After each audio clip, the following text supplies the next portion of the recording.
নিজের বলতে কিছু নাই রে পাগলা রাকিব, নিজের বসইটাও খাড়া অন্যের কথা ভাববা। আরো তো বউ আর এক বছর থেকে বিয়া করে নিজের কাছে আছো, বউ গার্লফ্রেন্ড আইজ আছে, খাইল নাই, যাওয়া আছে, আসা নাই, কোনো গ্যারান্টি আছে নাকি? তো নিজের ব্যাটসম্যান ভালো না, তাই তো নাসিরের কাছে চলে গেছে। যদি তুই ব্যাটসম্যান ভালো হইতি তাইলে ওর কাছে যাইতো না, ও কিন্তু ঠিকই ভালো সময়ে ব্যাড। কিন্তু পাগলামি কইরা লাভ নাই, অন্য রাস্তা ধর, বুকামি কইরা লাভ নাই। গেছে তো গেছে, ওইটা একটা যাইবে সিরিয়াস হয়ে লাভ নাই, বুঝলেনি? আর মনে হয় কিছুটা আনেপি আসিল, তাই তো চলে গেছে। যে একজন যদি আনন্দে থাকে আরেকটার সাথে এইটা চাইরা এইটা, সমস্যা কি? এই কেউ মেউ চিল্লা চিল্লি জনগণও করতেছে, জনগণ এখন কি কেমনে কি? তোমার কোনো ছোট বোন থাকলে বিয়ে করব, থাকলে বলো। না, আমার কোনো ছোট বোন নাই, বাট কাজিন আছে আমার থেকে ছোট।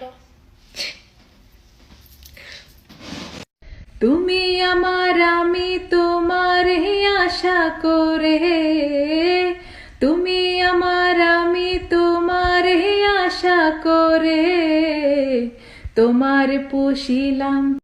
বিয়ের পর একদিন তোমার শাশুড়ি বললো, বৌমা এখন থেকে তুমি রান্না করবা, তোমার অ্যান্সার কি?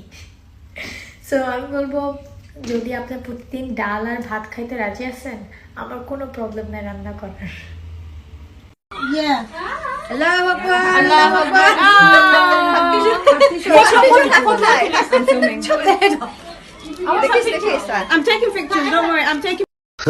দেখায়নি আমার বউয়ে ভাত লগে মেয়নিজ খার, এগু যে ফগারে ভাই। মেয়নিজ নেকি দেই সো তুমি ফোগা উনগো কারেন্টর জালর দূরে আসা নিজেরও তুমি ওলা সেলিব্রিটি মনে করো না ভাই, তাই তো সেলিব্রিটি নাই, তাই তো সিনাল বেটি।